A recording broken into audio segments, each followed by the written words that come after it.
Hello বন্ধুরা, welcome back to দীপসার ছোট্ট জগৎ। আশা করি তোমরা সবাই ভালো আছো। আমরাও খুব ভালো আছি। আজকে তোমাদের সাথে একটা রেসিপি শেয়ার করব। বৃষ্টির দিনে এই রেসিপিটা ভালোই লাগে। আজকে তোমাদের সাথে পেঁয়াজের রেসিপি শেয়ার করব। এই দেখো, পেঁয়াজ কুচিয়ে নিয়েছি, লঙ্কাও ছোট ছোট করে কুচিয়ে নিয়েছি। আমি মোটামুটি 4টে পেঁয়াজ কুচিয়েছি আর 4টে লঙ্কা কুচিয়েছি।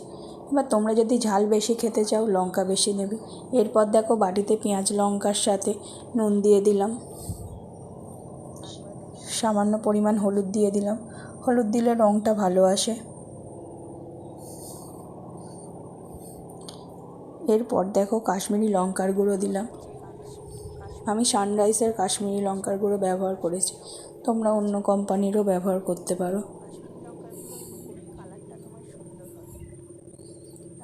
এরপর দেখো, বেসন দিচ্ছি। বেসনটা প্রথমেই পুরোটা ঢেলে নেবে না, অল্প অল্প করে বেসন দেবে।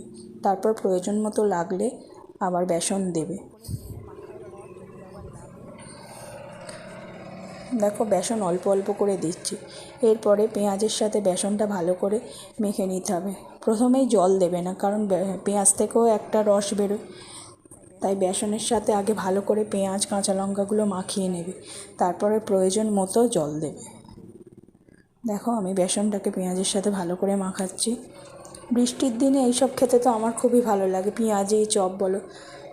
তোমাদের কার কার বৃষ্টির দিনে এইসব মুখরোচক জিনিস খেতে ভালো লাগে আমাকে অবশ্যই কমেন্টে জানিও।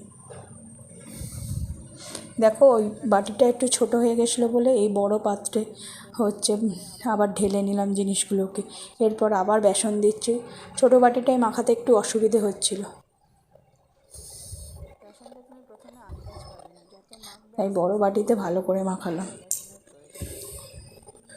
তোমরা চাইলে কর্নফ্লাওয়ারও অল্প দিতে পারো, আমি আর কর্নফ্লাওয়ার দিইনি, পুরোটাই বেসনে করেছি।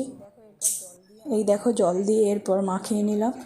এই ব্যাটারটা আমার তৈরি হয়ে গেছে। এবার শুধু ভাজার পালা। এই দেখো, কড়াইতে তেল গরম করতে দিয়েছি। এরপর পেঁয়াজিটাকে ছোট ছোট আকারে কড়াইতে দিলাম।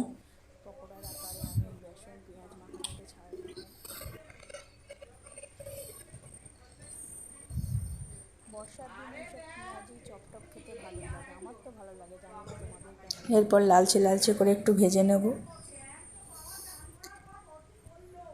দেখো, পেঁয়াজি আমার রেডি। ভিডিওটা যদি তোমাদের ভালো লেগে থাকে অবশ্যই চ্যানেলটাকে সাবস্ক্রাইব করো, লাইক করো, শেয়ার করো, কমেন্ট করো। আর আমাকে কমেন্টে অবশ্যই জানিও কার কার পেঁয়াজি খেতে ভালো লাগে, বিশেষ করে বৃষ্টির দিনে। এইভাবে সব সময় আমাদের পাশে থেকো। তোমরা সবাই ভালো থেকো, সুস্থ থেকো। থ্যাংক ইউ সো মাচ এইভাবে আমাদের পাশে থাকার জন্য। ধন্যবাদ।